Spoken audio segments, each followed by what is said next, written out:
আসসালামু আলাইকুম রহমতুল্লাহ। ওয়ালাইকুম আসসালাম স্যার। মাই ডিয়ার স্টুডেন্টস, আশা করি তোমরা সবাই ভালো আছো। আমরা আজকে নবম শ্রেণীর ইসলাম শিক্ষা বিষয়ের দ্বিতীয় অধ্যায়ের 17তম পাঠ নিয়ে আলোচনা করছি। গত ক্লাসে আমরা 16তম পাঠের বিষয়ে বিস্তারিত কথা বলেছিলাম এবং আমরা ওই হাদিসের শিক্ষা, বাস্তব জীবনে এটার প্রয়োগের উপায়গুলো আমরা জেনেছিলাম। আজকে আমরা 17 নম্বর পাঠের 6 নম্বর হাদিস, তোমাদের পাঠ্য বইয়ের 6 নম্বর হাদিস, মানব প্রেম এবং সৃষ্টির সেবা বিষয়ে এই হাদিসটি নিয়ে আমরা যত সামান্য আলোচনা করব ইনশাআল্লাহ। সুপ্রিয় শিক্ষার্থীবৃন্দ, আমাদের আজকের 6 নম্বর হাদিস, প্রথমে আমি তোমাদেরকে হাদিসটি অনুবাদ করিয়ে শোনাই। তোমরা খেয়াল করো যে আমরা দেখছি এখানে আল খালকু ইয়ালুল্লাহ, হাদিসের ইবারত হচ্ছে আল খালকু ইয়ালুল্লাহ ফাআহাব্বুল খালকি ইলাল্লাহ মান আহসানা ইলা ইয়ালিহ। আল্লাহ রাসূল সাল্লাল্লাহু আলাইহি ওয়াসাল্লাম ইরশাদ করেছেন, আল খালকু মানে সৃষ্টি জগৎ, আল খালকু মানে হচ্ছে মাখলুক। আল খালকু বলতে সমগ্র সৃষ্টিকে বোঝানো হয়, সৃষ্টিকুল। তাহলে আল খালকু মানে কি তোমাদেরকে যদি বলা হয় তাহলে তোমরা কি বলবে? একটু কথা বলো। সৃষ্টি জগৎ, মাখলুক, সমগ্র সৃষ্টি, সৃষ্টিকুল, আল খালকু। এই সৃষ্টিকুলকে কি বলা হয়েছে হাদিসে? ইয়ালুল্লাহ। ইয়াল মানে পরিজন, পরিবার। যদি কাউকে জিজ্ঞাসা করা হয় আরবিতে তোমার পরিবারের লোকজন কেমন আছে, কাইফা হালু আইলাতিক, আইলাতিক মানে তোমার পরিবার পরিজন, আর ইয়াল মানে হচ্ছে পরিবার। আল খালকু ইয়ালুল্লাহ, গোটা সৃষ্টি হচ্ছে আল্লাহর পরিবার, আল্লাহর পরিজন। কারণ এই সৃষ্টিকুলের স্রষ্টা একমাত্র আল্লাহ, সুতরাং সৃষ্টিকুলের সবকিছুই আল্লাহর পরিজনের অন্তর্ভুক্ত। এরপরে আল্লাহ রাসূল কি বললেন? ফাআহাব্বুল খালকি ইলাল্লাহ, আহাব্বুল খালক মানে অধিক প্রিয়, সৃষ্টির মধ্যে অধিক প্রিয়, সবচেয়ে বেশি প্রিয় কে? ইলাল্লাহ, আল্লাহর কাছে। সৃষ্টির মধ্যে আল্লাহর কাছে অধিক প্রিয় হচ্ছে মান আহসানা ইলা ইয়ালিহি, যে তার পরিজনের সাথে সদাচরণ করে। এই পরিজন মানে আল্লাহর সৃষ্টিকুলের সাথে সদাচরণ করে, পরিজন মানে আল্লাহর সৃষ্টি জীবের সাথে সদাচরণ করে। সুপ্রিয় শিক্ষার্থী, তোমরা বাইহাকি শরীফের এই হাদিসটা আশা করি বুঝতে সক্ষম হয়েছো। আমি আবার তোমাদেরকে হাদিসটার অনুবাদ বুঝিয়ে দিচ্ছি। আল খালকু ইয়ালুল্লাহ, গোটা সৃষ্টি আল্লাহর পরিজন। ফাআহাব্বুল খালকি ইলাল্লাহ মান আহসানা ইলা ইয়ালিহি, অতঃপর আল্লাহর কাছে সর্বাধিক প্রিয় ওই ব্যক্তি যে তার পরিজনের প্রতি অনুগ্রহ করে, মানে আল্লাহর পরিজনের প্রতি অনুগ্রহ করে। আল্লাহ তাআলা তো সবকিছুর স্রষ্টা, একমাত্র মালিক। তিনি হলেন খালিক মানে সৃষ্টিকর্তা। সৃষ্টিকর্তা, তিনি ব্যতীত আর যা কিছু আছে সবই তারই সৃষ্টি, তারই মখলুক। আমরাও তার মখলুক, আমরাও তার সৃষ্টি। মানুষ যেমন তার সৃষ্টি, কীট পতঙ্গ এগুলোও তার মখলুক, এগুলোও তার সৃষ্টি। বস্তুত জিন, ইনসান, আকাশ, জমিন, পাহাড়, পর্বত, নদী, নালা, সাগর, মহাসাগর, পশু পাখি, কীট পতঙ্গ, গাছপালা, তরুলতা, চন্দ্র, সূর্য, গ্রহ, নক্ষত্র সবই আল্লাহর সৃষ্টি। কোনটা আল্লাহর সৃষ্টি না? আল্লাহ তাআলা স্বয়ং সবকিছু সৃষ্টি করেছে। এখানে তার এই স্রষ্টা হওয়ার ক্ষেত্রে কোনো অংশীদার নেই। সুবহানাল্লাহ, আল্লাহ পরম পবিত্র, সকল দুর্বলতা থেকে পরম পবিত্র। তিনি সবকিছুর পালন কর্তা, রিজিক দাতা, নিয়ন্ত্রক।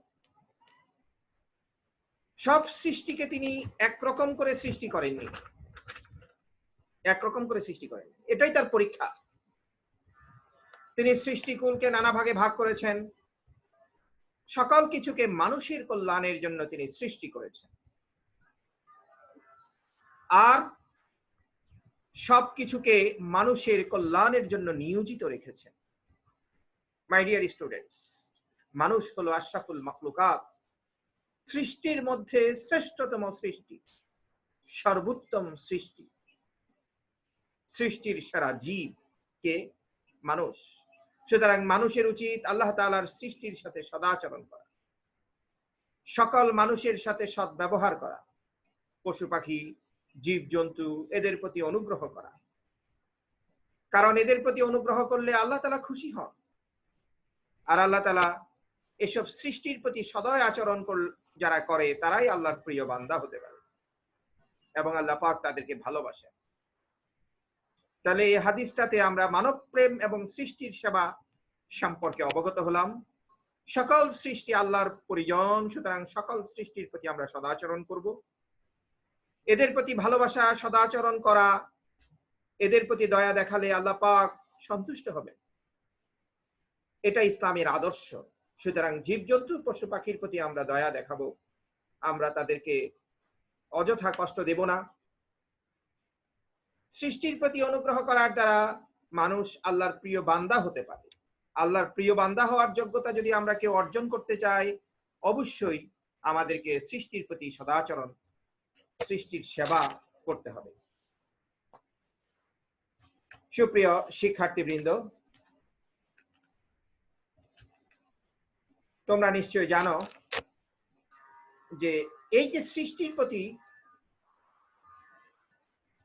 সেবা, সৃষ্টির প্রতি সদাচরণ, এটা হাক্কুল ইবাদের মধ্যে অন্তর্ভুক্ত হয়ে যায় অনেকটা।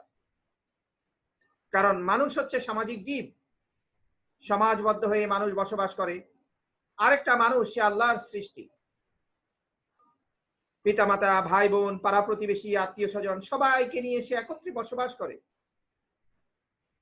বিপদে আপদে একে অন্যকে সহযোগিতা করতে হয়, এটাও সৃষ্টির সেবার মধ্যে অন্তর্ভুক্ত। পরস্পরের প্রতি সহানুভূতি প্রদর্শন করতে হয়।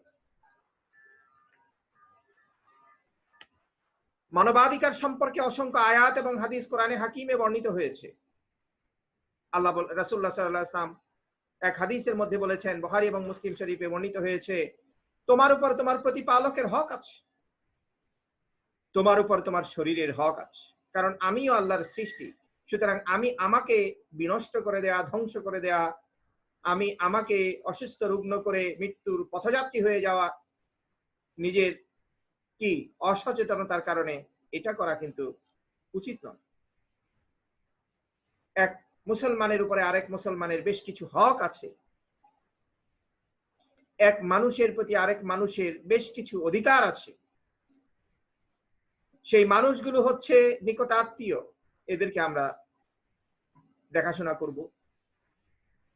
দূরের আত্মীয়, প্রতিবেশী, দেশবাসী, শাসক, শাসিত, সাধারণ মানুষ, অভাবী মানুষ, অমুসলিম, সকলের প্রতি আমাদের হক আছে। শুধু তাই নয়, উদ্ভিদ, লতাগুল্ম, প্রাণী জগৎ, সবকিছুর প্রতি আমার দায়িত্ব, কর্তব্য আছে। রাস্তা দিয়ে হাঁটার সময় অযথা একটা গাছের পাতা ছেঁড়ার কোনো প্রয়োজন নেই, গাছের ডাল ভেঙে দেওয়ার কোনো দরকার নেই। কারণ তোমার চুলটা যদি ছিঁড়ে ফেলা হয়, কেমন লাগবে তোমার? গাছও কষ্ট পায়। অযথা বৃক্ষ নিধন করা যাবে না। একটা গাছ যদি আমরা কাটি, তাহলে কমপক্ষে 2টা গাছ ওখানে রোপণ করব। তাহলে সৃষ্টির সবকিছু আল্লাহর জিকির করছে, আল্লাহ পাকের আদেশের অনুগত হয়ে চলছে। তুমি কি, আমি কি কখনো, আমরা কি কখনো দেখেছি যে রাত দিনকে অতিক্রম করে গেছে, দিন রাতকে অতিক্রম করে গেছে, চন্দ্র সূর্যকে অতিক্রম করে গেছে, সূর্য চন্দ্রকে অতিক্রম করে গেছে? এরকম কোনো কিছুর ব্যত্যয় কি কখনো ঘটেছে? না, কখনো ঘটেনি। কুল্লু শাইইন ফি ফালাকিন ইয়াসবাহুন, মহাশূন্যে সবকিছু নিজ নিজ কক্ষপথে পরিভ্রমণ করছে। মাছ হঠাৎ করে পানি থেকে এসে ডাঙ্গায় বসবাস করতে শুরু করেনি। ডাঙ্গার প্রাণী জগৎ হঠাৎ করে পানিতে গিয়ে বসবাস করতে শুরু করেনি। আল্লাহ পাক প্রত্যেকের জন্য একটা ডিসিপ্লিন লাইফ ঠিক করে দিয়েছে। সে তার অবস্থানে থেকে আল্লাহর বিধান সঠিকভাবে পালন করে যাচ্ছে। মাই ডিয়ার স্টুডেন্টস, আমরা এই হাদিস থেকে যেটা শিখলাম, গোটা সৃষ্টির প্রতি আমরা সদাচরণ করব, অযথা বৃক্ষ নিধন করব না, কোনো প্রাণী জগৎকে বেহুদা মারবো না, কষ্ট দেব না। আমরা আল্লাহর ভালোবাসা অর্জনের জন্য, আল্লাহর সন্তুষ্টি অর্জনের জন্য, আল্লাহর সৃষ্টি, আল্লাহর পরিজনের প্রতি সদাচরণ করব। তাদেরকে যদি আমরা বাসায় লালন পালনও করি, তাদেরকে কখনো না খেয়ে, খাবার না দিয়ে মেরে ফেলার ব্যবস্থা করব না। আল্লাহ পাক আমাদেরকে শিক্ষা গ্রহণ করার তৌফিক দান করুন। আমাদের পরের হাদিস হচ্ছে 7 নম্বর হাদিস। মাই ডিয়ার স্টুডেন্টস, তোমরা কি আমার কথা বুঝতে পারছো? জি, থ্যাংক ইউ ভেরি মাচ। আমরা পরের হাদিসে যাচ্ছি, পরোপকার বিষয়ক হাদিস। এখানে কয়েকটা শব্দ আছে, আগে আমরা হাদিসটা একবার পড়ি। আল মুসলিমু আখুল মুসলিম, লা ইয়াজলিমুহু ওয়া লা ইউসলিমুহু, মান কানা ফি হাজাতি আখিহি কানা আল্লাহু ফি হাজাতিহি। আবার বলছি, আল মুসলিমু আখুল মুসলিম, লা ইয়াজলিমুহু ওয়া লা ইউসলিমুহু, মান কানা ফি হাজাতি আখিহি কানা আল্লাহু ফি হাজাতিহি। আল্লাহ রাসূল সাল্লাল্লাহু আলাইহি ওয়াসাল্লামের এই হাদিসটি বুখারী এবং মুসলিম শরীফে উদ্ধৃত হয়েছে। আমরা শব্দার্থগুলো আগে জেনে নেই। আখুন মানে হচ্ছে ভাই। লা ইয়াজলিমুহু, সে তার প্রতি অবিচার করে না, অত্যাচার করে না। ওয়ালা ইউসলিমুহু, সে তাকে নিরাপত্তাহীন করে না, সে তাকে সাপোর্ট করে না। হাজাতুন মানে প্রয়োজন, আখিহি মানে তার ভাই। আমরা খেয়াল করি হাদিসের অনুবাদ বিষয়ে।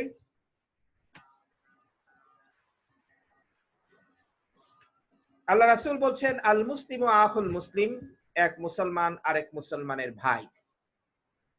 মানে গোটা মুসলিম মিল্লাত মিলে এক অখণ্ড ভ্রাতৃ সংঘ, এক মুসলমান আরেক মুসলমানের ভাই। লা ইয়াজলিমুহু, সে তার উপর অত্যাচার করবে না। এক মুসলমান আরেক মুসলমানের উপর কি করবে না?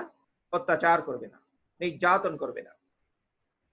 ওয়ালা ইউসলিমুহু, তাকে শত্রুর হাতে সুপর্দ করবে না, যেখানে সে নিরাপত্তাহীন হয়ে যায়, যেখানে তার নিরাপত্তা বিঘ্নিত হয়, এরকম শত্রুর হাতে তাকে সুপর্দ করবে না।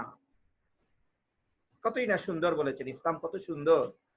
আরেক ভাইকে কখনো ঝুঁকির মধ্যে ফেলা যাবে না, আরেক ভাইকে কখনো শত্রুর হাতে সুপর্দ করা যাবে না, আরেক ভাইকে কখনো নিরাপত্তাহীন করা যাবে না।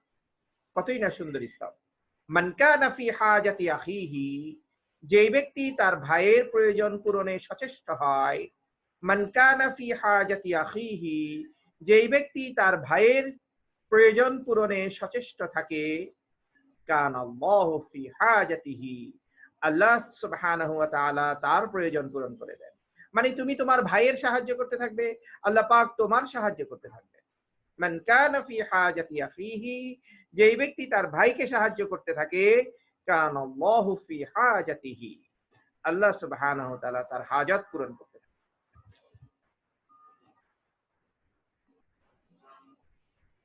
এখানে আমরা একটু লক্ষ্য করি, পৃথিবীর সকল মুসলমান ভাই ভাই।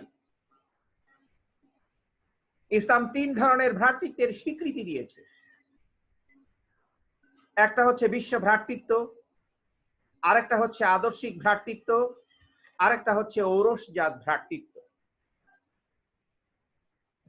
আমরা এই 3টা ভ্রাতৃত্ব সম্পর্কে বুঝি, কম বেশি বুঝি।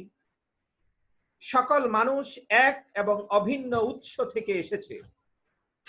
তাদের পিতামাতা হচ্ছে আদম এবং হাওয়া আলাইহিস সালাতু ওয়াস সালাম। এই দৃষ্টিকোণ থেকে গোটা বিশ্বের মানুষ একটা সার্বজনীন ভ্রাতৃত্বের বন্ধনে আবদ্ধ। সুতরাং বিশ্বের প্রতিটি মানুষের উপরে কর্তব্য আছে তার অপর ভাইয়ের প্রতি। যেহেতু আদি পিতা হযরত আদম এবং হাওয়া আলাইহিস সালাতু ওয়াস সালাম এর সুবাদে আমরা পরস্পর ভাই ভাই। এরপরে আসো, গোটা পৃথিবীর মানুষ তাদের মধ্যে একটা আদর্শিক ভ্রাতৃত্ব আছে। একই ধর্ম বা আদর্শের বিশ্বাসী বা অনুশীলনের জন্য তাদের মধ্যে এই বিশ্বাস এবং অনুশীলনের কারণে তাদের মধ্যে এই ভ্রাতৃত্বের বন্ধন গড়ে ওঠে। সুতরাং এখানে আদর্শিক ভ্রাতৃত্ব একটি গুরুত্বপূর্ণ ভ্রাতৃত্বের বন্ধন। এরপরে আমরা যারা একই পিতার ঔরসে জন্মগ্রহণ করি, সেক্ষেত্রে আমাদের মধ্যে একটা ঔরসজাত ভ্রাতৃত্ব গড়ে ওঠে, একই পিতার ঔরসে একই মায়ের গর্ভে জন্মগ্রহণ করার কারণে। সুতরাং গোটা পৃথিবীর সমস্ত মানুষ ভাই ভাই, আর মুমিনগণ পরস্পর ভাই ভাই। এটা হচ্ছে আদর্শিক ভ্রাতৃত্ব। একই জীবন আদর্শের অনুসারী, তাদের যে ইসলামের রীতিনীতির অনুশীলনের যে পদ্ধতি, এই পদ্ধতির কারণে তাদের মধ্যে এক অটুট ভ্রাতৃত্ব তৈরি হয়। এটাকে বলা হয় ঈমানী ভ্রাতৃত্ব। এজন্য এই ধরনের ভ্রাতৃত্ব সংরক্ষণ করা ঈমানের অপরিহার্য দাবি, যে এই ভ্রাতৃত্বকে অবহেলা করা যাবে না, এই ভ্রাতৃত্বকে অবজ্ঞা প্রদর্শন করা যাবে না, এই ভ্রাতৃত্বের বন্ধনকে রক্ষা করা উচিত। তোমাদের পাঠ্য বইয়ে কি বলেছে? পাঠ্য বইয়ে বলেছে একই আদর্শে বিশ্বাসী, একই জীবন আদর্শের অনুসারী যেহেতু মুসলমানরা, সুতরাং মুসলমানরা পরস্পর ভাই। যে কোনো স্থানে থাকুক না কেন, এরা ইসলামী ভ্রাতৃত্বের বন্ধনে আবদ্ধ। এতে দেশ, কাল, জাতি, বর্ণ এর মধ্যে কোনো ভেদাভেদ নাই। ধনী গরিব, সাদা কালো, আরব অনারব, সকল মুসলমান পরস্পর ভাই ভাই। এখানে আলাদা করার কোনো সুযোগ নেই, তফাৎ সৃষ্টি করার কোনো প্রয়োজনীয়তা নেই। মাই ডিয়ার স্টুডেন্টস, কোন মুসলমান ভাইয়ের প্রতি যদি কোনো অত্যাচার করা হয়, তাহলে গোটা পৃথিবীর সমস্ত মুসলমানের উপরে যেন অত্যাচার করা হলো, এমনটি করার কোনো সুযোগ নেই। অত্যাচার করা যাবে না, জুলুম নির্যাতন করার কোনো অনুমতি ইসলাম দেয়নি, সুযোগ নাই ইসলামে। বরং সর্বাবস্থায় কি করতে হবে? তার সাহায্যে এগিয়ে আসতে হবে, তাকে সাহায্য সহযোগিতা করতে হবে। শত্রুকে কখনো সাহায্য করা যাবে না। ইসলামের শত্রু যারা, আমার মুসলিম ভাইয়ের শত্রু যারা, তাদেরকে কখনো সাহায্য করা যাবে না। ছোট বড় যে কোনো প্রয়োজনে এক মুসলমান অপর মুসলমানকে সাধ্যমতো সাহায্য করবে। সামর্থ্য থাকলে ধন সম্পদ ব্যয় করে সাহায্যে এগিয়ে আসবে, অন্যথায় বুদ্ধি পরামর্শ দেবে, সৎ উপদেশ দেবে। এভাবে হলেও অন্তত পক্ষে সাহায্য করবে। দৈহিক পরিশ্রমের মাধ্যমে যদি সাহায্য করা সম্ভব হয়, সেভাবে হলেও সাহায্য করবে। তাহলে সাহায্য করার উপায়গুলো তোমরা জেনে নিলে, হাদিস থেকে বাস্তব জীবনে যে শিক্ষা আমরা বাস্তবায়ন করব, সেই শিক্ষাটাও আমরা এখান থেকে জেনে নিলাম। নিজের সামর্থ্য অনুযায়ী আন্তরিকভাবে অপর মুসলমানের ভাইয়ের বিপদে আমরা এগিয়ে আসব। এতে আল্লাহ পাক খুশি হবে এবং স্বয়ং সাহায্যকারীকে আল্লাহ নিজেই সাহায্য করবেন। আল্লাহ স্বয়ং সাহায্যকারীকে কি করবেন? সাহায্য করবেন, তার সকল প্রয়োজন পূরণ করে দেবেন। সুতরাং গোটা পৃথিবীর মুসলমান মিলে পরস্পর ভাই ভাই। তারা পরস্পরের প্রতি কোনো অন্যায় অত্যাচার করবে না, শত্রুর মোকাবেলায় একে অপরের সাথে এগিয়ে আসবে, বিপদে আপদে পরস্পরকে সাহায্য সহযোগিতা করবে। সাহায্যকারী মুসলমান আল্লাহর প্রিয় বান্দা হওয়ার যোগ্যতা অর্জন করে, আল্লাহ তাআলা তার প্রয়োজন পূরণ করে দেন। তাহলে আমরা এই হাদিসের শিক্ষাগুলো আমাদের জীবনে বাস্তবায়ন করার চেষ্টা করব। ইসলাম গ্রহণ করার কারণে যে আদর্শিক ভ্রাতৃত্ব আমাদের মধ্যে প্রতিষ্ঠিত হয়েছে, এই ভ্রাতৃত্ব এবং সৌহার্দ্যের কারণে আমরা পরস্পর ভাই ভাই হিসাবে জীবন যাপন করার চেষ্টা করব। এই ভ্রাতৃত্ব ঈমানী ভ্রাতৃত্ব। এই ভ্রাতৃত্ব রক্ষা করা অনিবার্য ঈমানের দাবি। এই দাবি পূরণে যথাযথ ভূমিকা পালন করা আমাদের সকলেরই কর্তব্য। মুসলিম ভাইয়ের অভাব প্রয়োজন পূরণ করে আল্লাহর সাহায্য লাভ করা সম্ভব। সুতরাং নিজ দায়িত্বে আমরা অপর মুসলিম ভাইয়ের অভাব বা প্রয়োজন পূরণ করার চেষ্টা করব। আমরা কোনো মুসলিম ভাইয়ের উপরে জুলুম করব না, অন্যায় করব না, বেইনসাফি কোনো কাজ করব না, বরং ইহসান করব।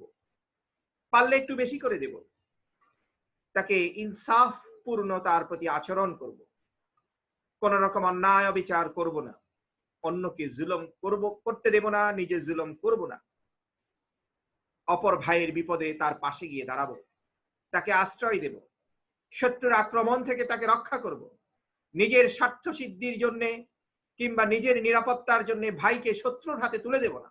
এই কাজটা আমাদের সমাজে হয়। এটাই তোমাদের উদ্দীপক হতে পারে। নিজের স্বার্থ সিদ্ধির জন্য অথবা নিজের নিরাপত্তার জন্য ভাইকে কি করে দেয়া, শত্রুর হাতে তুলে দেয়া, যেন ভাই নিরাপত্তাহীন হয়ে পড়ে, তার জীবন নাশ হয়ে যায়, সে যেন ধ্বংস হয়ে যায়। এরকম ধ্বংস কামনা করা এটা কোনো মুসলমানের কর্তব্য হতে পারে না। বায়ান সাহুলাহু ইজা গাবা আও শাহিদা, হাদিসের অন্য জায়গায় আল্লাহ রাসূল সাল্লাল্লাহু আলাইহি ওয়াসাল্লাম আমাদেরকে জানিয়ে দিয়েছেন, এক ভাই অপর ভাইয়ের সাক্ষাতে অসাক্ষাতে কল্যাণকামী হবে, ওয়েল উইশার হবে। মাই ডিয়ার স্টুডেন্টস, এতক্ষণ আমরা 6 এবং 7 নাম্বার হাদিস পড়লাম। আজকে এই পর্যন্তই। তোমাদের কারো কোনো জিজ্ঞাসা আছে কিনা? কারো কোনো জিজ্ঞাসা না থাকলে আমরা ক্লাস এখানে স্টপ করতে পারি।